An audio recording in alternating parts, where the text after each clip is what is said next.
तो स्टूडेंट, आज फिर एक नए वीडियो के साथ हाजिर हूँ जिसमें हम वास्तविक संख्या यूक्लिड विभाजन प्रमेयिका का प्रयोग करके सवालों को हल करेंगे। बहुत इम्पोर्टेंट सवाल हैं और हाई स्कूल के पहले चैप्टर में ही हैं, ठीक है ना। सवाल को सिंपल तरीके से एक एक स्टेप बाय स्टेप समझेंगे तो बड़े आसानी से समझ में आ जाएगा। देखिएगा, तो सबसे पहले मैं आपको समझाता हूँ कि यूक्लिड विभाजन प्रमेयिका का मतलब होता क्या है। ठीक है, यूक्लिड विभाजन प्रमेयिका का मतलब होता है जो सवाल देता है उससे धनात्मक पूर्णांक के रूप में हल किया जाता है, जहाँ पर भाज्य, भाजक, भागफल, शेषफल होते हैं। ठीक है ना, इंपॉर्टेंट बात है, आराम से समझेंगे, एक ही चीज़ समझ में। इसमें सिंपल तरीका है, पहले मैं बता दूँ, इसमें एक फार्मूला लगता है। फार्मूला होता है आपका a बराबर में b क्यूब प्लस में r, जहाँ जीरो बराबर है r के और r से बड़ा है आपका b। ये इंपॉर्टेंट चीज़ है, जहाँ जीरो बराबर है r के और r से बड़ा है b। ये फार्मूला होता है a बराबर b क्यूब प्लस r। अब a क्या होता है? a आपका होता है भाज्य, b आपका भाजक, q आपका भागफल, r आपका शेषफल। इस फार्मूले पर इस सवाल को कैसे सिद्ध करना है आसान तरीके से देखेंगे। सिंपल देखिए, कह रहा सवाल, दिखाइए कि प्रत्येक धनात्मक विषम पूर्णांक, देखिए मैंने आपको पूर्णांक, पूर्ण संख्या, प्रकृति संख्या, पूर्णांक संख्या, सम संख्या, विषम संख्या, ठीक है, चर संख्या, अचर संख्या, ठीक है, ये मैंने सब आपको बता रखा है। देखिए पूर्णांक संख्या मैं आप सबको फिर से एक बार बता देता हूँ। पूर्णांक संख्या जो आपकी जीरो से चालू होती हैं, प्लस के तरफ भी चलती हैं और माइनस की तरफ भी चलती हैं, या फिर क्या होती हैं, सिर्फ पूर्णांक संख्या होती है। लेकिन हमसे क्या कह रहा है? धनात्मक मतलब प्लस की संख्या सिर्फ देखना है, मतलब हमको सिर्फ प्लस की तरफ चलना, माइनस से हमारा कोई लेना देना नहीं है। प्लस कह रहा है विषम, तो मैंने आपको सम और विषम भी बताया। सम जो दो से विभाजित हो जाए, विषम जो दो से विभाजित ना हो, ठीक है। तो कह रहा है धनात्मक विषम पूर्णांक, तो धनात्मक विषम पूर्णांक जैसे एग्जाम्पल की बात करूँ तो एग्जाम्पल में जैसे हो जाएगा 1, ठीक है, 3 और 5, 7, ठीक है, और आपका हो जाएगा 9, 11। ये ऐसी संख्याएं हैं जो विषम हैं, प्लस कैसी हैं, धनात्मक पूर्णांक भी हैं। ठीक है, तो देखिए आगे बढ़ते हैं। कह रहा धनात्मक विषम पूर्णांक को 6 क्यूब प्लस 1 या 6 क्यूब प्लस 3 या 6 क्यूब प्लस 5 के रूप में लिखा जा सकता है। तो इसे कैसे लिखना है स्टेप बाय स्टेप समझेंगे। ध्यान दीजिएगा, सवाल में आपको दो चीज़ दे देता है, वो कौन कौन सी चीज़ है ध्यान दीजिएगा। यहाँ b का मान हमेशा आपका सवाल दे देता है और r का मान हमें मानना पड़ता है। देखिए b का मान यहाँ पर हर जगह पर, देखिए q के साथ यहाँ पर 6 दे रखा है, यहाँ भी q के साथ 6 दे रखा है, यहाँ भी q के साथ 6 दे रखा है। तो यहाँ पर b का मान क्या हो जाएगा? 6। b का मान आपका क्या हो जाएगा?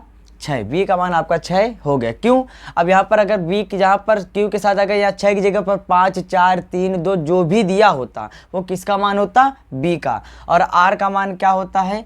r का मान हम लोग मानते हैं, माना r बराबर। और r का मान कैसे मानते हैं? पूर्णांक की बात करें तो जीरो से चालू करते हैं, 0, 1, 2, 3, 4। और कैसे है ये? धनात्मक पूर्णांक है, ठीक है ना, ऋणात्मक नहीं है, माइनस में नहीं लिया तो ऋणात्मक नहीं होंगे, धनात्मक है। और कहाँ चालू होते हैं? जीरो से। 0, 1, 2, 3, 4 जैसे मैंने अभी इधर बताया वही चीज़ यहाँ पर मैंने आपको दर्शा दिया। आगे अब हल करते हैं, तो ध्यान दीजिएगा यहाँ पर आपका इम्पोर्टेंट बात ये है कि a और b क्या है और q और r क्या है। तो देखिए a और b दो धनात्मक पूर्णांक हैं, ठीक है ना, और q और r क्या हैं? ये अद्वितीय रूप से इन पर विद्यमान हैं। तो मैं थोड़ी सी हिंदी लिखता हूँ, देखते हैं। लिखेंगे a और b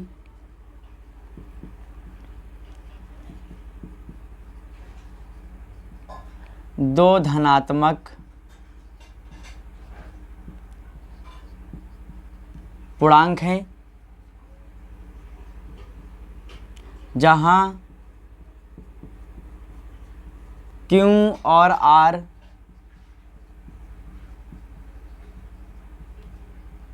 अद्वितीय रूप से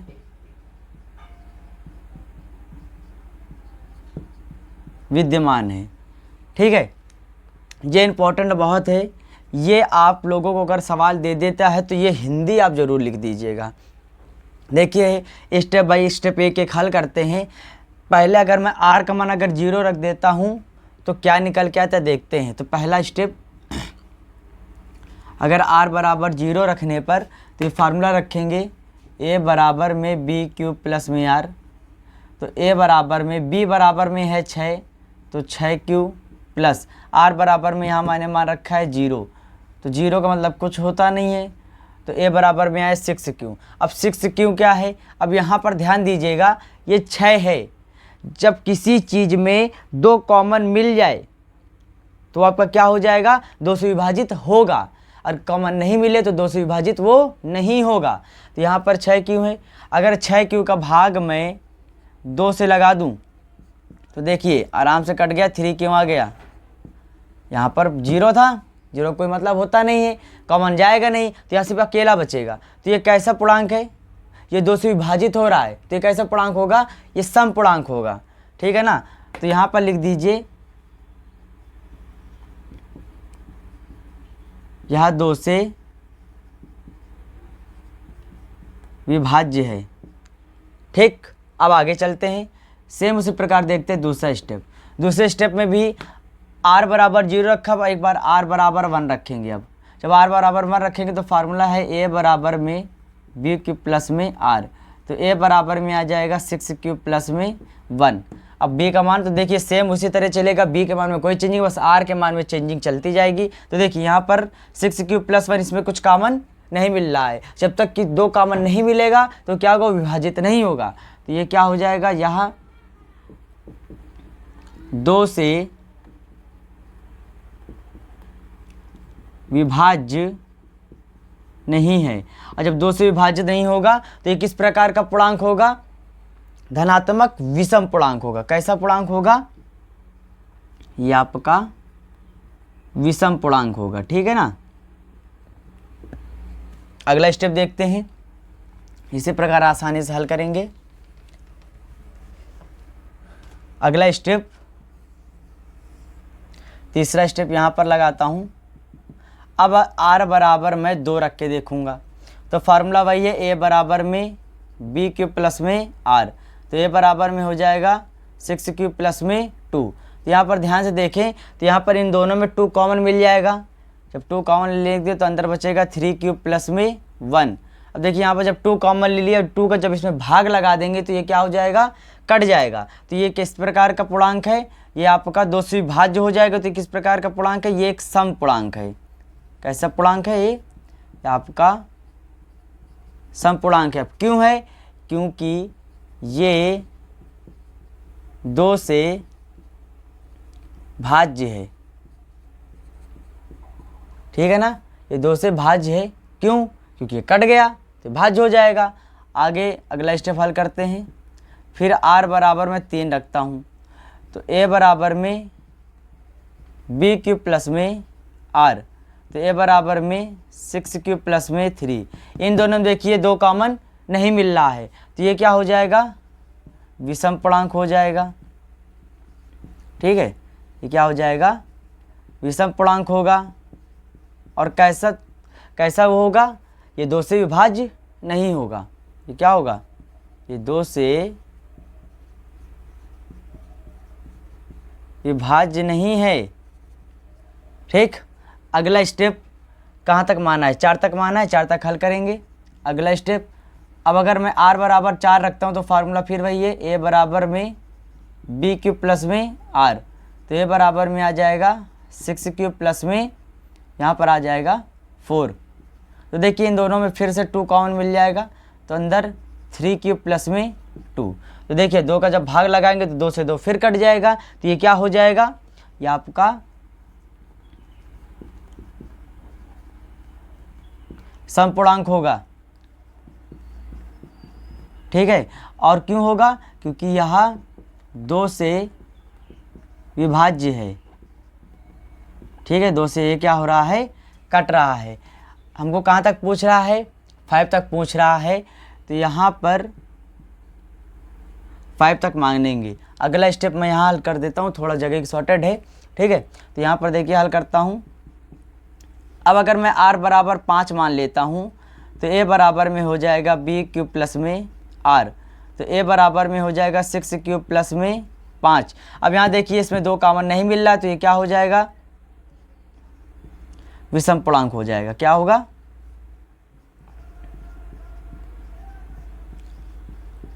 ये आपका विषम पूर्णांक होगा। और क्यों होगा, क्योंकि ये 2 से विभाज्य नहीं है, ठीक है ना। समझिएगा ध्यान से, कौन किससे विभाज्य है मैं फिर से बता देता हूँ। जो 2 से कट जाए वो क्या होगा, सम होगा, सम पूर्णांक, और जो नहीं कटेगा वो विषम पूर्णांक। तो देखिए आराम से हल किया। तो यहाँ पर एक एक स्टेप को देखते हैं। यहाँ पर हमको क्या क्या कह रहा है, 6 क्यूब प्लस 1, 6 क्यूब प्लस 3 और 6 क्यूब प्लस में 5। तो देखिए 6 क्यूब प्लस 1 ये निकल के आया, 6 क्यूब प्लस 3 ये निकल के आया, और 6 क्यूब प्लस 5 में ये निकल के आया। तो ये आराम से इनको मैं एक जगह लिख देता हूँ, थोड़ा सा जगह की शॉर्टेज है तो मैं यहाँ पर लिख देता हूँ, ठीक है। यहाँ पर लिख देता हूँ मैं 6 क्यूब प्लस 1 कामा 6 क्यूब प्लस 3 कामा 6 क्यूब प्लस 5, ठीक है। 3 ही कह रहा था, और ये किस प्रकार के हैं, विषम है, ठीक है, विषम है। और कितना विषम है, तो ये क्या है, विषम धनात्मक पूर्णांक हैं। और ये आपका क्या हो जाएगा, फाइनल आंसर हो जाएगा। सवाल को स्टेप बाय स्टेप समझेंगे, बड़े आराम से समझ में आ जाएगा। बस याद रखिएगा, इस प्रकार के सवाल में आपका b का मान सदैव दिया होता है, और r का मान पूर्णांक के हिसाब से 0 से चालू करते हैं, और जहां तक की बात करता सवाल वहां तक के मान को मान लेते हैं, ठीक है। इसी प्रकार का एक थोड़ा सा और अच्छा सा सवाल है, थोड़ा सा उससे देखते हैं उस सवाल में क्या है, कैसा है। चलिए आगे देखते हैं। अगला सवाल सेम उसी प्रकार हल करना, इसे भी हल करने की प्रक्रिया सेम उसी प्रकार चलेगी। बस ध्यान देंगे सवाल हमसे कहता क्या है। देखिए कह रहा है दिखाइए कि प्रत्येक धनात्मक पूर्णांक है सिर्फ, ना तो हमसे सम कह रहा है ना विषम कह रहा है। धनात्मक पूर्णांक का वर्ग, मतलब इस बार जो भी स्टेप हल करेंगे उसमें हमको वर्ग करके हल करना है। तो वर्ग m के लिए 3m या 3m+1 या 3m+4 के रूप का होगा कि नहीं होगा। देखिएगा आराम से हल करेंगे। तो देखिए पहले मैंने आपको बता रखा है, पहले फार्मूला लिख देता हूँ, a बराबर में b क्यूब प्लस में r, और जहाँ 0 बराबर है किसके, r के, और r से बड़ा है हमारा b, ठीक है। अब यहाँ पर क्या होगा, मैंने आपको पहले बता रखा है कि सवाल आपका b का मान सदैव देगा। b बराबर देखिए यहाँ पर 3, यहाँ पर भी 3, यहाँ पर भी 3, तो b का मान तो आ गया 3, और r का मान क्या करना है, हमको माना r बराबर 0, 1, 2, 3, ठीक है। तो देखिए पहले वही हिंदी जो मैंने पहले बताया था, हिंदी लिखना है तो लिखेंगे a और b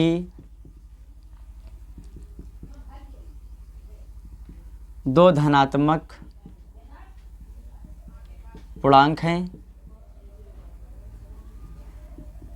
जहाँ Q और R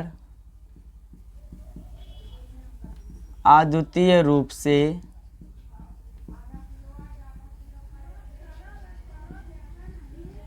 विद्यमान है, ठीक है। अब आगे हल करते हैं। तो यहाँ पर पहला स्टेप फार्मूला, देखिए फार्मूले से पहले मैं आपको बता दूं r के मान कैसे रखने हैं।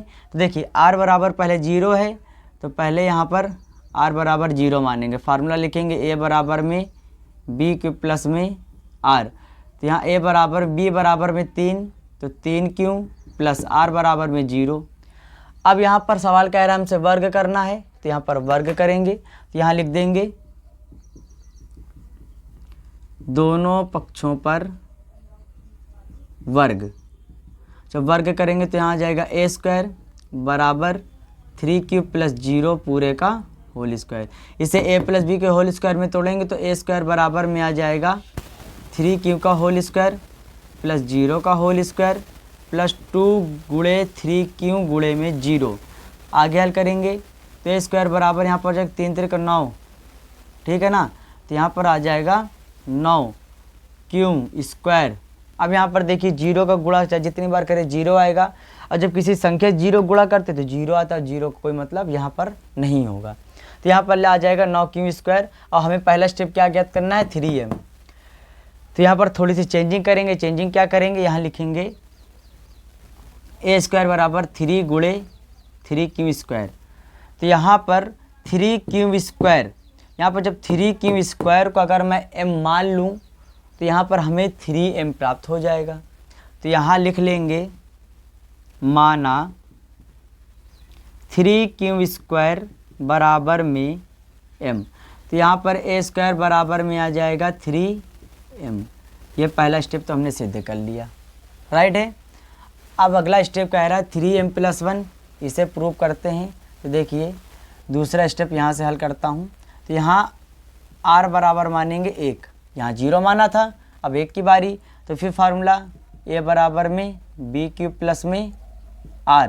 तो a बराबर में हो जाएगा 3q प्लस में 1, और दोनों पक्षों पर क्या करना है मुझे, दोनों पक्षों पर वर्ग। फिर दोनों पक्षों पर वर्ग करेंगे तो ए स्क्वायर बराबर में आ जाएगा 3q प्लस 1 का होल स्क्वायर। तो यहाँ ए स्क्वायर बराबर में आ जाएगा 3q का होल स्क्वायर प्लस 1 का होल स्क्वायर प्लस 2 गुणे 3q गुणे में 1। तो यहाँ ए स्क्वायर बराबर में आ जाएगा 3 3 9 q square plus 1 plus 3 2 6 q। यहाँ पर 1 को मैं पीछे कर देता हूँ, 6q को आगे कर दूंगा तो मुझे ये चीज़ प्राप्त हो जाएगी। देखिए कैसे। तो ए स्क्वायर बराबर में आ जाएगा 9q स्क्वायर प्लस में 6q प्लस में 1। अब ध्यान दीजिएगा, मुझे यहाँ पर 3m प्राप्त करना है। 3m को कैसे प्राप्त करेंगे, तो यहाँ पर लिख देंगे ए स्क्वायर, यहाँ पर दोनों में 3 कॉमन ले लेंगे तो अंदर बचेगा 3q स्क्वायर प्लस 2q और प्लस में यहाँ 1। तो ए स्क्वायर बराबर यहाँ जो कोष्टक के अंदर जितना भी मैंने मान रखा है इस पूरे को m मान लेंगे। क्या मान लेंगे, m। तो लिखेंगे माना 3q स्क्वायर प्लस 2q बराबर में m। तो ए स्क्वायर बराबर में हो जाएगा 3q प्लस में 3m प्लस में 1। तो देखिए अगला स्टेप हमारा फिर आसानी से हमने हल किया। क्या किया हमने, जो कोष्टक के अंदर पूरा था इस पूरे के बराबर मैंने m मान लिया, तो अगला स्टेप भी हल हुआ। अब इसके बाद स्टेप कह रहा है 3m + 4 ज्ञात करना है। तो देखते हैं इससे भी आराम से। तो यहाँ स्टेप अगला, अब मैंने r बराबर 1, अब r बराबर 2 मानेंगे। तो यहाँ पर r बराबर मानेंगे 2, तो फार्मूला a बराबर में b³ प्लस में r। तो a बराबर में हो जाएगा 3q प्लस में 2। फिर लिखेंगे दोनों पक्षों पर वर्ग। तो यहाँ पर आ जाएगा ए स्क्वायर बराबर 3q प्लस 2 का होल स्क्वायर। तो यहाँ ए स्क्वायर बराबर में आ जाएगा 3q का होल स्क्वायर प्लस 2 का होल स्क्वायर प्लस 2 गुणे 3q गुणे में 2। फिर मैंने इसे ए प्लस बी के होल स्क्वायर में तोड़ दिया। आगे हल करेंगे तो ए स्क्वायर बराबर 3 3 9 q स्क्वायर प्लस 2 दूनी 4 प्लस 3 दूनी 6 और 6 दूनी 3 दूनी 6, 6 दूनी 12 और यहाँ पर आ जाएगा q। अब आगे हल करेंगे तो यहाँ पर 12q को आगे भेज दिया और 4 को पीछे भेज दिया जाए थोड़ी देर के लिए। तो यहाँ पर आ जाएगा 9q स्क्वायर प्लस 12q और प्लस में 4। इन दोनों में फिर मैं क्या करूँगा, 3 कॉमन ले लूँगा। तो अंदर बचेगा 3 3 9 और यहाँ जाएगा 3 4 12 q और प्लस में 4। अब यहाँ फिर जो मैंने कोष्टक के अंदर मान रखा है इस पूरे को क्या करेंगे, माना 3q स्क्वायर प्लस 4q बराबर में m। तो यहाँ ए स्क्वायर बराबर में हो जाएगा 3, अब पूरे की जगह पर m है तो m और यहाँ प्लस में 4। तो ये अगला स्टेप हमने फिर हल कर लिया। तो हमने देखिए एक एक स्टेप को आसानी से हल किया है। पहले 3m की बात कर रहा था, 3m ज्ञात कर लिए, फिर 3m+1 की कर रहा था, 3m+1 ज्ञात कर लिए, फिर 3m+4 की बात कर रहा था, 3m+4 हमने आसानी से ज्ञात किए। इस प्रकार सवालों को सिंपल तरीके से हल करते हैं। अगर यहीं पर सवाल कह देता कि धनात्मक पूर्णांकों का घन, तो क्या करते, दोनों पक्षों पर घन करके इसको हल करते। ठीक है, सवाल को स्टेप बाय स्टेप समझते तो आराम से समझ में आता है। तो आज के लिए इतना ही, फिर मिलते हैं नेक्स्ट वीडियो में। वीडियो कहीं भी अच्छा लगा हो तो प्लीज़ लाइक और सब्सक्राइब करें। जब तक के लिए जय हिंद।